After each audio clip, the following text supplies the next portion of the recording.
மதுபான கொள்கை முறைகேடு வழக்கில் டெல்லி முதலமைச்சர் அரவிந்த் கெஜ்ரிவாலின் மனு தள்ளுபடி செய்யப்பட்டிருக்கிறது. புதிய மதுபான கொள்கை முறைகேடு வழக்கில் டெல்லி முதலமைச்சர் அரவிந்த் கெஜ்ரிவால் கைது செய்யப்பட்ட நிலையில் அவரின் மனு தள்ளுபடி செய்யப்பட்டிருக்கிறது. அரவிந்த் கெஜ்ரிவால் முதலமைச்சர் என்பதற்காக அவருக்கு எந்த ஒரு சிறப்பு சலுகையும் வழங்கப்பட மாட்டாது என நீதிபதி கருத்து தெரிவித்திருக்கிறார். கூடுதல் தகவல்களை தருவதற்காக எமது சிறப்பு செய்தியாளர் யோகேஸ்வரன் இணைப்பில் இருக்கிறார். வணக்கம் யோகேஸ்வரன். மதுபான கொள்கை முறைகேடு வழக்கில் டெல்லி முதலமைச்சர் அரவிந்த் கெஜ்ரிவாலின் மனுவானது தள்ளுபடி செய்யப்பட்டிருக்கிறது. மனு தள்ளுபடி செய்யப்பட்டதற்கான காரணம் என்ன? முழு விவரங்களை பதிவு செய்யுங்கள்.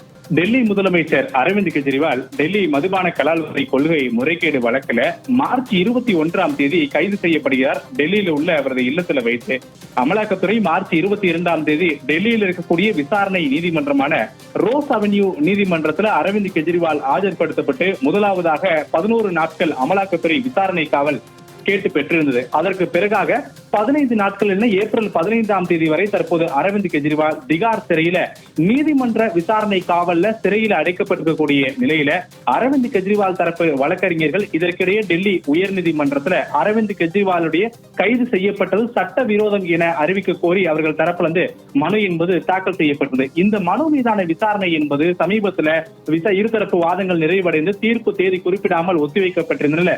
இன்றைய தினம் 2:15 மணி அளவில் இந்த தீர்ப்பு வழங்கப்படும் என்று முன்னதாக சொல்லப்பட்டது. பின்பு நீதிபதியினுடைய வருகை தாமதமானதன் காரணமாக 3:15 மணிக்கு அந்த தீர்ப்பு நேரம் என்பது தள்ளி வைக்கப்பட்டது. இந்த நிலையில் தான் சற்று நேரத்திற்கு முன்பாக டெல்லி உயர்நீதிமன்றத்துடைய ஒரு நீதிபதி, அதாவது நீதிபதி ஸ்வர்ணகாந்த் சர்மா தலைமையிலான அமர்வு என்பது அரவிந்த் கெஜ்ரிவாலுடைய மனு என்பதை தள்ளுபடி செய்து தன்னுடைய தீர்ப்பாக வழங்கி இருக்கிறது. முன்னதாக நீதிமன்றம் இன்றைய தினம் வழங்கக்கூடிய தீர்ப்பின் அடிப்படையில் அரவிந்த் கெஜ்ரிவால் ஜாமீன் பெறுவாரா என்ற கேள்வி இருந்தது. இதற்கு விளக்கம் அளிக்கக்கூடிய வகையில் தான் நீதிபதி ஸ்வர்ணகாந்த் சர்மா தன்னுடைய நீதிபதி அறையில் அமர்ந்த உடனே தான் ஒரு விளக்கத்தை அளிக்கிறேன். முதலாவதாக அரவிந்த் கெஜ்ரிவால் ஜாமீன் கோரி நீதிமன்றத்தை நாடவில்லை என்பதை அனைவரும் புரிந்து கொள்ள வேண்டும். அரவிந்த் கெஜ்ரிவால் தாக்கல் செய்யப்பட்டிருக்கூடிய மனுவில் 2 விஷயங்கள் பிரதானமாக கேட்கப்பட்டிருக்கிறது. ஒன்று, தன்னை கைது செய்திருக்கக்கூடிய அமலாக்கத்துறையிலே கைது நடவடிக்கைக்கு எதிராக இது சட்டவிரோதம் என அறிவிக்க கோரிய ஒன்றும், மற்றொன்று தன்னை அமலாக்கத்துறை விசாரணை காவலுக்கு அனுப்பப்பட்டதை எதிர்த்தும் தான். ஆகவே அவர் ஜாமீன் கோரி எந்த ஒரு மனுவும் தாக்கல் செய்யப்படவில்லை என்பதை நீதிபதி விளக்கமாக கொடுத்துவிட்டு தன்னுடைய தீர்ப்பு என்பதை வாசிக்க தொடங்கினார். மிக முக்கியமாக அரவிந்த் கெஜ்ரிவால் தரப்பிலிருந்து இந்த வழக்கினுடைய விசாரணையின் போது வைக்கப்பட்ட குற்றச்சாட்டுகள் தேர்தல் நேரத்தில் அமலாக்கத்துறை திட்டமிட்டே தான் இந்த அரவிந்த் கெஜ்ரிவாலை கைது செய்திருக்கிறது என்ற ஒரு வாதத்தை முன்வைத்திருந்தார்கள். இந்த வாதத்திற்கு நீதிபதி தன்னுடைய விளக்கத்தை தீர்ப்புல குறிப்பிட்டிருக்கிறார். தேர்தல் என்பது அனைவருக்குமே தெரிந்த ஒன்றுதான். ஏப்ரல், மே, ஜூன் மாதங்கள்ல நடைபெறும் என்று. ஆகவே அமலாக்கத்துறை திட்டமிட்டு இது கைது செய்யப்பட வேண்டும் என்பது அல்ல. ஏற்கனவே சம்மன் அனுப்பப்பட்டதன் அடிப்படையில் சம்மனுக்கு ஆஜராகாத நிலையில அமலாக்கத்துறையிடம் வாக்குமூலங்கள் இருந்ததன் அடிப்படையிலே அரவிந்த் கெஜ்ரிவாலை கைது செய்யப்பட்டிருக்கிறார்கள் என்ற ஒரு விளக்கத்தை நீதிபதி தன்னுடைய தீர்ப்பின் மூலமாக தெரிவித்திருக்கிறார். இவை மட்டுமல்லாமல் ஒரு தனிப்பட்ட அதிகாரம் மற்றும் ஆம் ஆத்மி கட்சியுடைய தலைமை ஒருங்கிணைப்பாளர் அப்படின்ற ஒரு பொறுப்புல இருக்கக்கூடிய அரவிந்த் கெஜ்ரிவால் இருந்து கொண்டு டெல்லி மதுபான கொள்கை முறைகேடு விவகாரத்துல அரவிந்த் கெஜ்ரிவால் நேரடியாக ஈடுபட்டிருக்கிறார். மிக முக்கியமாக இந்த விவகாரத்துல புழக்கத்தில் இருக்கக்கூடிய பணங்கள் என்பது செலவழிக்கப்பட்டிருக்கிறது என்பதை எல்லாம் அமலாக்கத்துறை தன்னுடைய வாதமாகவும் இதற்கான வாக்குமூலங்களையும் அடிப்படை ஆதாரங்களாக சமர்ப்பித்திருக்கிறது. இப்படியான விஷயங்கள் எல்லாம் நீதிபதி தன்னுடைய தீர்ப்பின் மூலமாக தெரிவித்தார். அதே நேரத்தில் அமலாக்கத்துறையை குற்றம் சாட்டுவதோ அல்லது இந்திய அரசியலமைப்பு சட்டத்தினை குற்றம் சாட்டுவதோ ஏற்கக்கூடியது அல்ல எனவும், மாறாக 100 வருடங்களுக்கு பழமையான ஒரு சட்டத்தை அரவிந்த் கெஜ்ரிவாலுக்காக மாற்றக்கூடிய ஒன்றாக இருக்க முடியாது என்கிற விளக்கத்தை எல்லாம் நீதிபதி தன்னுடைய தீர்ப்பின் மூலமாக தெரிவித்ததை தொடர்ந்து அரவிந்த் கெஜ்ரிவால் மீது வைக்கப்பட்டிருக்கூடிய குற்றச்சாட்டுகளுக்கு போதுமான ஆதாரங்களை அமலாக்கத்துறை முன்வைத்திருக்கிறது. அதே நேரத்தில் இந்த வழக்கு விசாரணை என்பது கீழமை நீதிமன்றமான ரோஸ் அவென்யூ விசாரணை நீதிமன்றத்தில் நடைபெற்று வரக்கூடிய நிலையில இந்த கீழமை நீதிமன்றத்துடைய விசாரணையில டெல்லி உயர் நீதிமன்றம் தலையிட மறுப்பு தெரிவிக்கிறது என கூறி அரவிந்த் கெஜ்ரிவாலுடைய மனுவை தள்ளுபடி செய்து உத்தரவிட்டிருக்கிறார்கள். அதே நேரத்தில் அரவிந்த் கெஜ்ரிவால் தரப்பிலிருந்து வைக்கப்பட்ட வாதங்கள் அனைத்துமே அரசியல் நோக்கத்திற்காக வைக்கப்பட்டிருக்கக்கூடிய வாதங்கள். மாறாக நீதிபதிகள் அரசியலுக்காக செயல்படக்கூடியவர்கள் அல்ல, இந்திய அரசியலமைப்பு சட்டத்திற்காக செயல்படுபவர்கள் என்பதை நினைவில் வைத்து நீதிமன்றத்துடைய தீர்ப்பு வரும் காலங்களில் எந்த ஒரு பின்னடைவையோ அல்லது வேறு ஏதேனும் வழக்குகளில் பாதிப்பை ஏற்படுத்திவிடக் கூடாது என்பதை கருத்தில் கொண்டு அரவிந்த் கெஜ்ரிவாலுடைய வழக்கிலும் இந்திய அரசியலமைப்பு சட்டத்தின் அடிப்படையில் தன்னுடைய தீர்ப்பை வழங்குவதாகவும் அதன் அடிப்படையில் போதிய ஆதாரங்கள் இருக்கிறது என்பதை அமலாக்கத்துறை தெரிவித்திருப்பதன் அடிப்படையிலே அரவிந்த் கெஜ்ரிவாலுடைய மனுவை தற்போது தள்ளுபடி செய்து உத்தரவிடுகிறேன் என்றும், ஏற்கனவே அமலாக்கத்துறை விசாரணை காவல் கோரக்கூடிய பட்சத்தில் அது அவர்களுடைய விசாரணை நீதிமன்றமான ரோஸ் அவென்யூ நீதிமன்ற நீதிமன்றத்தை அணுகலாம் என்றும் தற்போது டெல்லி உயர்நீதிமன்றம் தன்னுடைய தீர்ப்பாக வழங்கி இருக்கிறது.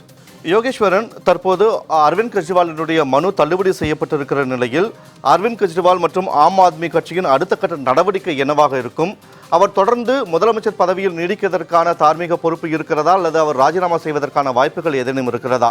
ஏன்னா ஆம் ஆத்மியை சேர்ந்த அதிஷி என்பவர் அரவிந்த் கெஜ்ரிவால் ராஜினாமா செய்வதற்கான வாய்ப்பு இல்லை என்று கூறியிருந்தார்.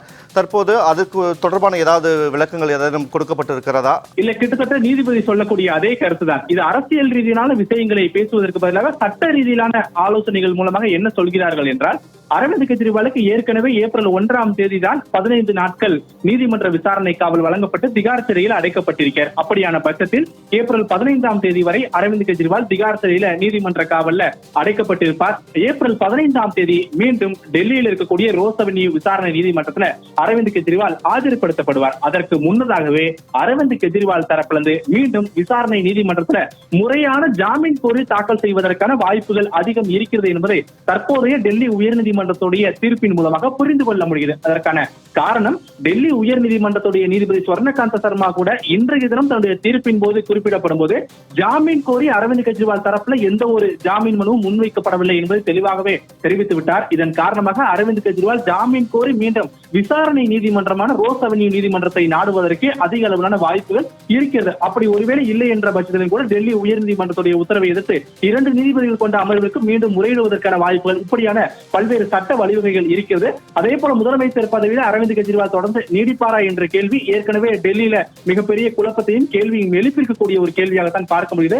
ஆனால் துணைநிலை ஆளுநர் தொடர்பான ஆலோசனைகள் எல்லாம் சட்ட ரீதியில மேற்கொண்டு வரக்கூடிய நிலையில சிறையில இருந்தவாறு டெல்லி துறை அமைச்சர்களுக்கு தகுந்த உத்தரவுகளை எல்லாம் அரவிந்த் கெஜ்ரிவால் பிறப்பித்து வருவதை கடந்த நாட்கள்ல நாம் நேரடியாகவே அதை பார்க்க முடியுது. இதன் அடிப்படையில் டெல்லி முதலமைச்சர் அரவிந்த் கெஜ்ரிவால் ஏப்ரல் 15ஆம் தேதி வரை இந்த வழக்குல நீதிமன்ற விசாரணை காவல்ல திகார் சிறையில இருக்கக்கூடிய நிலையில ஏப்ரல் 15ஆம் தேதி மீண்டும் டெல்லி ரோஸ் அவென்யூ நீதிமன்றத்தில் அரவிந்த் கெஜ்ரிவால் ஆஜர்படுத்தப்படுவதற்கு முன்னதாக அடுத்து இருக்கக்கூடிய 5 நாட்கள்ல அரவிந்த் கெஜ்ரிவால் தரப்பிலிருந்து முறையான ஜாமீன் கோரி விசாரணை நீதிமன்றமான ரோஸ் அவென்யூ நீதிமன்றத்தை நாடுவதற்கு ஒரு திட்டமிடல் இருக்கலாம் என்று ஆம் ஆத்மி கட்சியுடைய தலைமை தரப்பிலிருந்து தெரிவிக்கப்படுகிறது. கூடுதல் தகவல்களை வழங்கியமைக்கு நன்றி யோகேஸ்வரன்.